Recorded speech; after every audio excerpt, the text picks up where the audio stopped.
So hello dear students, in this video we shall have a main discussion on the ozone. In the previous video our total concentration was on oxygen, dioxygen, but there are just two definitions are removed of types of oxide we were dealing with, आणि त्याच्यामध्ये दोन acidic आणि basic oxides आपण पाहिले आणि video stop झाला तिथंच.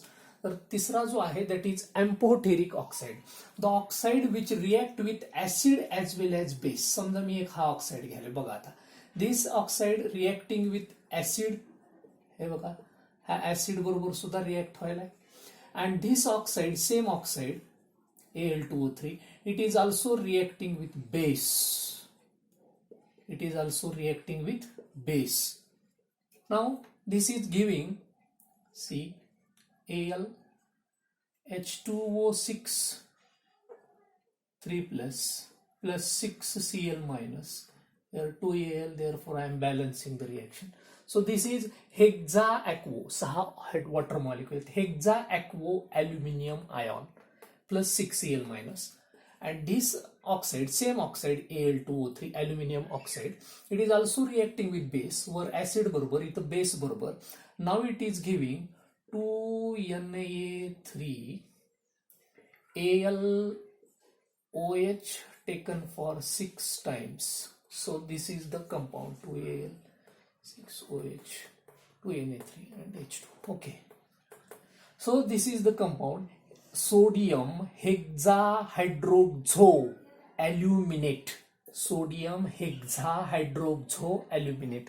This compound means this oxide reacted with acid as well as base. मग दोघांबरोबर जर रिएक्ट होत असेल, दोघांसाठी आपल्याकडे शब्द आहे amphi, ampho means amphoteric. So this is the third type. And neutral oxide, those do not have any acidic or basic properties. जे acidic ही नाहीत आणि basic ही नाहीत. CO, NO, N2O, such oxides are called neutral oxides. So these are the 4 types of oxide. Next we are starting ozone. Now why this ozone name is given? Generally when this gas was discovered, that is having very bad smell. It is having very characteristic smell. त्याचा smell लगेच ओळखू येतो. It is having bad smell, pungent smell. आणि मग त्या Greek भाषेमध्ये अशा pungent खराब वासाला शब्द आहे ओझिन, आणि त्याच्यामुळे ह्याचा खराब वास आहे मग ह्याला ओझिन म्हणा. ओझिन वरून मग नाव काय पडलं, ozone, and having formula O3. It is the allotrope of oxygen. हा कुणाचा ॲलोट्रॉप आहे, ऑक्सिजनचा दुसरा ॲलोट्रॉप आहे. Now how it is prepared, the ozone is generally where it is found, it is found in the atmosphere from the earth surface 20 kilometer away from earth surface. Suppose this is the earth surface, here we are standing, इथं आपण आहोत. So from this 20 kilometer at high altitude, इथून surface पासून वर 20 kilometre पासून वरच्या भागात there is a blanket of ozone. कशाची ब्लँकेट आहे, ओझोनची blanket, and it protects our earth surface from dangerous ultra violet radiations. कशापासून प्रोटेक्ट करते आपल्याला, डेंजरस अल्ट्रा व्हायलेट रेडिएशन्स पासून आपल्याला काय करते, हे प्रोटेक्ट करते. And generally this ozone is acting as a umbrella, ozone umbrella. Therefore this ozone layer is called ozone umbrella. Ozone umbrella, it is also called ozone umbrella. Now this ozone is prepared via 2 methods. There is laboratory method, and naturally ozone is also formed in the atmosphere. How ozone is formed in the atmosphere? Generally when ozone was discovered, generally ozone was recognized. ज्यावेळेस ओझोनचा शोध लागला 1840 मध्ये, ozone was recognized, but the name is given in the 1865. This ozone name is given in the 1865, and this ozone when it is formed in the atmosphere, how it is formed, कसा तयार व्हायला ozone atmosphere मध्ये, बघा. In the upper layer of atmosphere, the O2 molecules breaks to form 2 atomic oxygen. O2 molecule, molecular oxygen, breaks into atomic oxygen in the presence of UV rays. UV rays, ultraviolet rays. सूर्यापासून निघणारे किरणामध्ये एक टाईपचा हा एक raise असतो, ultraviolet, अतिनील किरण. They are breaking the oxygen molecule, and the oxygen molecule is broken down into 2. Now one of the atomic species, त्याच्यातलीच एक atomic species combine with O2 to form O3. combine with O2 to form O3, and this forms a blanket of ozone layer from 20 kilometre away from earth surface. अशा पद्धतीची. आणि मग जे काही सूर्याकडून येणारे किरण आहेत त्याच्यातले अल्ट्रा व्हायलेट रेज ही काय करते, वरच फेकून देते. That is reflected back into the atmosphere. तर असं हे ॲटमॉस्फेरिक ओझोनचं प्रिपरेशन आहे. नाव, when this atmospheric ozone is prepared, generally it should be protected because the life existing on the earth's surface is because of this ozone umbrella. Now in the laboratory preparation, in the laboratory method of ozone preparation, it is prepared in the ozonizer machine. याच्यासाठी एक machine तयार केली लॅबमध्ये. त्या मशीनला काय म्हणायचं, ओझोनायझर machine. आणि ह्या ओझोनायझर मशीन मध्ये काय घ्यायचंय बघा, oxygen, O2. I am taking 3 moles of oxygen, and this oxygen is in the form of dry steam. कशाच्या रूपामध्ये घ्यायचा आहे, ड्राय स्टीम मध्ये. And this oxygen molecule is passed through the ozonizer machine. कशातून पाठवायचं तिला, ओझोनायझर मशीन मधून. And the silent electric discharge is maintain. This oxygen is passed through silent electric discharge. काय आहे हा silent electric discharge? Silent means there is no sound. Electric discharge means high voltage. बघा, electric डिस्चार्जचा अर्थ काय आहे, high voltage is produced. त्याला किती व्होल्टेज द्यायला होतं आपण ह्या ओझोनायझर मशीनला, हाय व्होल्टेज. पण ते हाय व्होल्टेज देताना आपल्याला तिथं साऊंड प्रोड्यूस होऊ द्यायचं नाही. मग साऊंड प्रोड्यूस होऊ द्यायचं नाही म्हणजे ती कसलं डिस्चार्ज झाला, सायलेंट झाला. आता काय सायलेंट करायचं आपल्याला, तर why there is need of silent atmosphere, because when this 3O2 converts into 2O3. 3O2 त्याच्या उलट करायचंय, 2O3. There is very simple trick. 3O2 2O3. This ozone formed is very unstable. लक्षात घ्या, हा तयार झालेला ओझोन ह्या ऑक्सिजन पेक्षा अनस्टेबल आहे. आणि कुठलाही अनस्टेबल प्रोडक्ट हा जास्त वेळ राहत नसतो. It can be reflected back, परत तो वापस येऊ शकतो. And this reflection is more in the case of sound. जर तिथं जास्त साऊंड असेल तर हा ओझोन पटकन ऑक्सिजन मध्ये रूपांतरित होऊ शकतो. आणि म्हणून आपल्याला तिथं जे इलेक्ट्रिक डिस्चार्ज करायचंय ते कसं करायचंय, सायलेंट करायचंय. And this reaction from 3O2 to 2O3. This is a endothermic reaction. कशी रिएक्शन आहे ही, एंडोथर्मिक रिएक्शन आहे. So this is the laboratory method in the ozonizer machine. Now next is the physical properties of ozone. ओझोनच्या physical property. Generally ozone is poisonous. बघा कोणत्या कोणत्या properties आहेत. It is diamagnetic. कसा आहे तो, it is diamagnetic, and generally ozone in the gaseous form it is pale blue. बघा, त्याला जर आपण तीनही रूपामध्ये ओझोन आढळतो. It can be observed in gas, liquid, solid. If it is gas it is pale blue. Gas रूपात कसा आहे तो, पेल ब्ल्यू. डार्क ब्ल्यू कुठल्या रूपात आहे, it is having dark blue colour in the liquid form. Liquid form मध्ये तो कसा दिसतो, डार्क ब्ल्यू कलरचा दिसतो. And in the solid form, in the solid form it looks violet black. कसा दिसतो तो, it looks violet black. Now the ozone in the lower or ground levelचा जो ओझोन आहे that is very dangerous. ground levelचा ozone, that ozone is also called bad ozone. या ओझोनला कसला ozone म्हणतात, bad. And it is very dangerous for the generally for senior citizens, ज्यांना asthma, दम्याचा त्रास आहे, ब्रॉन्कायटिसचा, lung problem आहेत, अशांसाठी हा ओझोन काय आहे, अतिशय डेंजरस आहे. इट कॅन कॉज नॉसिया, मळमळ, उलट्या येणे, हेडॅक. बघा, हेडॅक, डोकेदुखी, that can be caused because of this ozone. Also it can cause genetic problems also. तर हे जे सगळ्या प्रॉपर्टीज आहेत हे कोणाच्या आहेत, ओझोनच्या. पॉयझनस आहे, वेगवेगळ्या त्याच्या स्टेट आहेत. ग्राउंड लेवलचा ओझोन अलग लक्षामध्ये. आणि अप्पर लेवलचा जो ओझोन आहे तो काय करतो, आपल्याकडे युव्ही रेडिएशन्स येऊ देत नाहीत. पण तो तिथं जर if there is depletion of ozone आपल्याला बघायचं नेक्स्ट टाईप मध्ये. So all these are the physical properties of ozone, and generally it is diamagnetic. Diamagnetic means all electrons are paired, it is repelled by the magnetic field.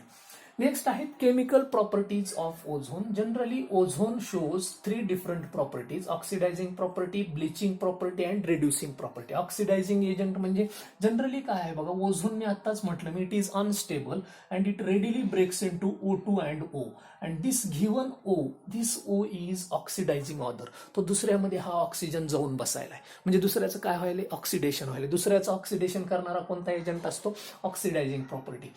त्याचे आपण काही example बघूयात. Suppose I take one example, lead sulphide.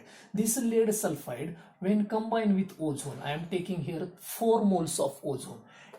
हे oxygen याच्यात जाऊन बसायलेत. मग सांगा आता हा ओझोन याच्यातले ऑक्सिजन याच्यात टाकायला मीन्स इट इज ऑक्सिडायझिंग पीबीएसचं ऑक्सिडेशन करायला, आणि बघा त्याच्यात आता ऑक्सिजन जाऊन बसलेत.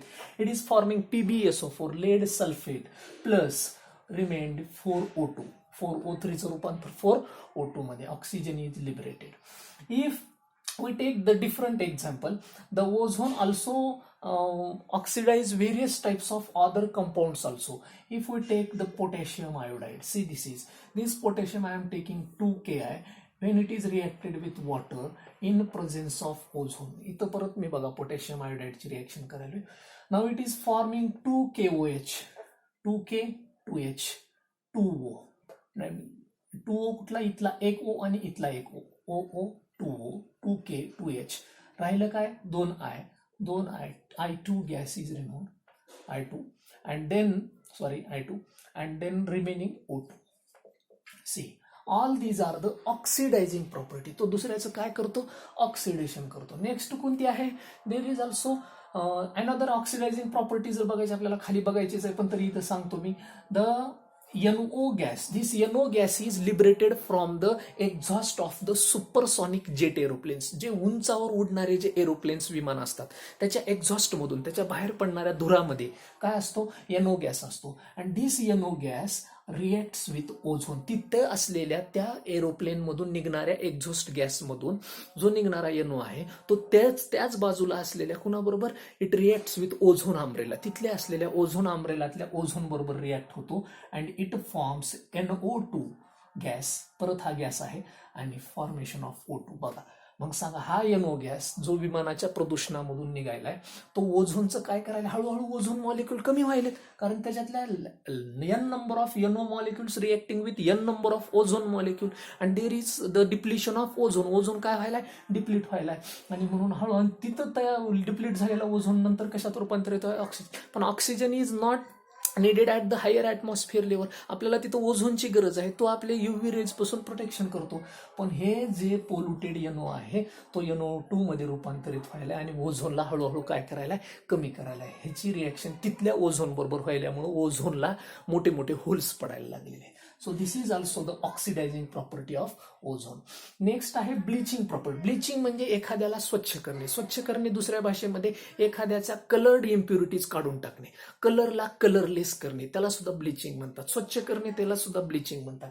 अँड दिस काय करतो, दिस ऑक्सिजन, हे बघा परत ओझोन मधला हा जो ऑक्सिजन आहे, this liberated oxygen, if suppose any coloured matter, कुठलाही एखादा कलरचा मॅटर आहे, त्या कलरच्या मॅटर बरोबर हा ऑक्सिजन काय करतो, रिएक्ट होतो. हा atomic oxygen combines with any coloured matter of the substance and it makes it colourless. तो त्याला काय करतो, कलरलेस करतो. आपल्याला पुढे यूज मध्ये तुम्हाला ते सांगणार आहे मी. तर हा कलर्ड मॅटर. दुसरा काय आहे, रिड्युसिंग प्रॉपर्टी. रिड्युसिंग प्रॉपर्टी मध्ये काय करतो, it reduce the peroxides also. Peroxides when react with ozone. बघा आता एखाद्यातला ऑक्सिजन काढून घेणे म्हणजे रिडक्शन करणे, एखाद्यात ऑक्सिजन ऍड करणे ऑक्सिडेशन. आणि ऑक्सिडेशनची रिएक्शन कशी आहे म्हटलं मी, एक्झोथर्मिक. ओझोन तयार होण्याची रिएक्शन ही कशी आहे म्हटलं, this is endothermic. Endothermic it is requiring 142 kilo joule heat. बघा एंडोथर्मिक म्हणजे हीट वापरली चालली, प्लस आहे. इथं काय आहे, ऑक्सिडायझिंगच्या रिएक्शन कशा आहेत, एक्झो म्हणजे हीट कुठं टाकली चालली, बाहेर टाकली म्हणजे त्याची डेल्टा एच कशी आली, मायनस. डेल्टा एच कशी आली, मायनस. बघा ऑक्सिजन ऍड झाल्यानंतर त्याच्यातली हीट जी काय पडायली ती काय पडायली, बाहेर पडणे म्हणजे the liberation of heat is exothermic. Exo means बाहेर, थर्मिक मीन्स हीट बाहेर पडणे. मग डेल्टा एच निगेटिव्ह आली की त्याची डेल्टा एस काय येते, पॉझिटिव्ह येते. कारण बघा इथं किती आहेत गॅसियस मोल, एक गॅसियस मोल, दोन गॅसियस मोल. प्रोडक्टमध्ये गॅसियस मोलची संख्या जास्त आहे, रिएक्टंटमध्ये गॅसियस मोल एकच आहे, एकच जी आहे, एकच गॅसियस मोल आहे. इथं किती आहेत, दोन गॅसेस. जेवढे गॅसियस मोल जास्त तेवढी त्याची एंट्रॉपी जास्त. मग प्रोडक्टची एंट्रॉपी जास्त, रिएक्टंटची एंट्रॉपी कमी. प्रोडक्ट मायनस रिएक्टंट येणारी व्हॅल्यू काय येते, पॉझिटिव्ह. आणि डेल्टा एस ज्यावेळेस पॉझिटिव्ह होते लेकरांनो, त्यावेळेस डेल्टा जी ची व्हॅल्यू हायली निगेटिव्ह होते, हायली निगेटिव्ह होते. कारण delta G is equal to, we have equation delta G equal to delta H minus T delta S. मला सांगा आता डेल्टा एच ची व्हॅल्यू कशी आहे, निगेटिव्ह. डेल्टा एस कसा आहे, पॉझिटिव्ह. म्हणजे हे निगेटिव्ह आणि हे निगेटिव्ह. सांगा मला, हे पण निगेटिव्ह डेल्टा एच आणि डेल्टा एस पण निगेटिव्ह, निगेटिव्ह निगेटिव्ह निगेटिव्ह. मग डेल्टा जी ची व्हॅल्यू कशी आली रे, निगेटिव्ह आली. डेल्टा जी ची व्हॅल्यू निगेटिव्ह आली की अशा रिएक्शन सहसा काय असतात, एक्सप्लोजिव्ह असतात, स्फोटक असतात. म्हणून ऑक्सिजनच्या ऑक्सिडायझिंग प्रॉपर्टी दाखवणाऱ्या रिएक्शन एक्झोथर्मिक असल्यामुळं कशा आहेत, एक्सप्लोजिव्ह आहेत. फार महत्वाचं कारण मी इथं सांगायला, लक्षात ठेवा ते. नेक्स्ट आहे रेड्युसिंग प्रॉपर्टी. तर रेड्युसिंग प्रॉपर्टीमध्ये काय व्हायला, ओझोन दुसऱ्यातला ऑक्सिजन काढू. It is drawing out oxygen from other. H2O2 चं रूपांतर H2O. बघा इथला एक ऑक्सिजन इकडे गेला अँड फॉर्मेशन ऑफ 2O2. हे O3 आणि इथला एक O, 4 O ला मी असलेलं 2O2. It is also draw oxygen from barium peroxide. Hydrogen peroxide हा आहे बेरियम परऑक्साईड. बेरियम परऑक्साईडचं जर स्ट्रक्चर बघायचं झालं, it is like this, BaO cyclic compound. आणि तुम्हाला माहिती आहे O सिंगल बॉन्ड असला की परऑक्साईड असतो. आपण आता ऑक्झो ऍसिड ऑफ सल्फर मध्ये पाहिले. तसं BaO2 चं सुद्धा ओझोन काय करतो, हा ऑक्सिजन काढून घेतो. It form BaO plus 2O2. इथला सुद्धा O काढून घेतला म्हणजे रेड्युसिंग प्रॉपर्टी. आता ओझोन डिप्लिशन कशामुळे व्हायले, नंबर एक आहे तुमच्या ह्या सुपरसॉनिक जेट एरोप्लेन्स मधल्या NO गॅसमुळे, नंबर एक कारण बघा ओझोन डिप्लेशन. दुसरं आहे तुमच्या रेफ्रिजरेटर्स, जेवढे काही कूलिंग इन्स्ट्रुमेंट आहेत, कूलिंगच्या मशीन आहेत, आपल्या घरातलं फ्रीज असेल किचनमध्ये, त्याच्यातून सुद्धा CFC क्लोरोफ्लोरोकार्बन निघतात. आणि हे chlorofluorocarbon they goes at the upper layer of the atmosphere and they cause depletion of the ozone. ते सुद्धा तिथं काय करायले, ओझोनचं डिप्लिशन करायले. ऑल्सो एरोसोल स्प्रे, जे spray when they are packed in the container, एखाद्या कंटेनरमध्ये जर एखादं लिक्विड पॅक केले, but when it is coming out, ज्यावेळेस ते लिक्विड कंटेनरमधलं बाहेर यायले स्प्रेच्या रूपामध्ये, दे आर स्मॉल ड्रॉपलेट्स. आणि अशा बाहेर पडणाऱ्या स्प्रेचा आपला ड्युओ आहे. कसा आहे तो, एरोसोल स्प्रे आहे. And such aerosol spray these are also causing the depletion of ozone. जे काही स्प्रेइंग एजंट आपण फवारतो इकडं तिकडं, किंवा मिस्ट आहे, फॉग आहे ॲटमॉस्फिअर मधलं, हे सगळे एरोसोल असतात. आणि असे जे एरोसोल आहे जनरली मग ते तुमच्या स्प्रेइंग एजंट्स मधून निघत असतील, कूलिंग एजंट्स मधून निघत असतील, स्टीम मधून निघत असतील, रेफ्रिजरेटर मधून निघत असतील. हे क्लोरोफ्लोरोकार्बन CFC क्लोरोफ्लोरोकार्बन आणि NOचे तर रिॲक्शन आत्ताच पाहिले आपण जेट एरोप्लेन मध्ये. So all these are causing ozone depletion. आणि ओझोन डिप्लिशन काढलं की, ओझोन डिप्लिशन झाल्यावर काय येणार आहेत, UV रेज कुठे येणार आहेत, डायरेक्टच अर्थ सरफेसवर येणार आहेत. And they can cause skin cancer. ते काय करणार आहेत आपल्याला, skin cancer. Also eye cataract मोतीबिंदू, आपली त्याच्यातल्या त्या किरणामुळे आपल्या डोळ्यावर डायरेक्ट परिणाम होऊन आपल्याला मोतीबिंदू होणार आहे. क्लाउडी आय साईट म्हणजे आपल्याला समोरचं धुसर दिसणे, व्हिजन इज नॉट क्लिअर. तर अशी आपली आयचे प्रॉब्लेम होणार आहेत. जेनेटिक चेंजेस होणार आहेत आपल्यात, बघा जनुकीय बदल ते करणार आहेत. अलग लक्षामध्ये आपली इम्युनिटी पॉवर कमी करणार आहेत. बघा इम्युनिटी पॉवर, आपली रोग प्रतिकार शक्ती जी असते, that is also affected by the this UV rays and this is the ozone depletion. म्हणून आपल्याला, and generally ozone depletion is occurring at high rate at polar region. Polar region कुठं आहे आपला, अंटार्क्टिका खंड तुम्हाला माहिती आहे, तिथं बर्फाचं साम्राज्य आहे. जनरली तिथंच का होतं जास्त ओझोन डिप्लेशन, तिथलंच का कमी जास्त व्हायले, तिथलंच ओझोनला भगदाडं छिद्र का जास्त पडायले, because the atmosphere at the Antarctica region is suitable for ozone depletion. तिथं जनरली जे हॅलोजन रिॲक्टिव्हिटी आहे, हे जे हॅलोजन आहे CFCचे क्लोरोफ्लोरोकार्बनचे, तिथले हॅलोजन्स जरा जास्त रिॲक्टिव्ह आहेत. ते पटकन ओझोनचं काय करायले, ओझोन बरोबर रिॲक्शन करून ओझोनला छिद्र पाडायले. आणि म्हणून पोलार रिजनमध्ये तुमचं ओझोनचं डिप्लेशन काय होतं, जास्त होतो. Ozone, how it looks, ozone is like this, see double bond, semi double bond, single bond, and this is the pi bond, single bond. this length is 1828 picometer. This bond angle is 117 degree, 117 डिग्रीचा bond angle, 128 picometre. Generally हा कसा आहे, it is the resonance hybrid. हा कसा तयार झाला, ओ ओ like दिस. हा bond इकडे शिफ्ट होतो, हा इकडे शिफ्ट झाला की ओ ओ ओ ओ. हे बघा, एक वेळेस इकडे डबल बॉन्ड, एक वेळेस इकडे double bond, double single single double. आणि म्हणून कधी इकडे कधी इकडे म्हणून मी काय काढले, कॉमन स्ट्रक्चर काढलेलं. This is the structure of ozone molecule. This is the structure of ozone molecule. It is having bond angle 170. Now, what are the uses of ozone? Ozone has very more and more uses in our daily life. It is used as bleaching agent. आताच सांगितलं मी, bleaching agent. तर bleaching agent कुठं म्हणून वापरला जातो, आता साबुदाणा आहे. साबुदाणा कसा आहे रे, तयार झाला त्यावेळेस तो काळा असतो, पण त्याला आपल्या बाजारात ज्यावेळेस आपण पॅकिंगमध्ये येतो that looks white because of the bleaching. तर वेगवेगळ्या स्टार्चचं ब्लिचिंग करण्यासाठी, वेगवेगळ्या ऑइल्सचं ब्लिचिंग करण्यासाठी, वॅक्सचं ब्लिचिंग करण्यासाठी, आयवरी म्हणजे हस्तिदंत, हत्तीचा जो दात आहे तो पांढरा शुभ्र करण्यासाठी, त्याची सुद्धा वेगवेगळे इन्स्ट्रुमेंट बनवण्यासाठी वापर केला जातो. तर असा ब्लिचिंग एजंट म्हणून कुणाचा वापर केला जातो, ओझोनचा वापर केला जातो. It is also acting as oxidizing agent. तो आणखीन काय म्हणून काम करायला, ऑक्सिडायझिंग एजंट म्हणून सुद्धा काम करायला. It is also used for sterilising water. बघा, ओझोनचा वापर कशासाठी केला जातो, तुमच्या ज्या पॅकेज ड्रिंकिंग वॉटर बॉटल असतात आपण घेतो वेगवेगळ्या सनरीजच्या, त्याच्यावरती ते एक लिहिलेली असते ozonised water or ozone treated water, mineral water. Ozone treated म्हणजे ह्याच्यात ज्यावेळेस पाण्याची ओझोन बरोबर रिॲक्शन होते त्यावेळेस ओझोन काय करतो, त्याच्यामधले जर्म्स मारतो, ऑक्सिडेशन ऑफ जर्म्स करतो, ऑक्सिडेशन ऑफ बॅक्टेरिया करतो, आणि म्हणून ते पाणी जर्म्स फ्री होतं, त्याच्यात जर्म्स राहत नाहीत. तर स्टरिलायझिंगसाठी सुद्धा त्याचा काय केला जातो, वापर केला जातो. Ozone is also used as disinfectant. बघा, ह्याचा वापर आणखीन काय म्हणून केला जातो, डिसइन्फेक्टंट म्हणून केला जातो. It is also used for the protection of earth surface from UV rays. त्याचा आणखीन काय म्हणून वापर केला चाललाय, UV रेज म्हणून सुद्धा त्याचा काय केला चाललेला आहे वापर. म्हणजे आपल्याला असंख्य युजेस सांगता येतील ओझोनचे, की बाबा तुमचं आता आपण एक ऑक्सिडायझिंग एजंट हे आहेत युजेसचे त्याचे.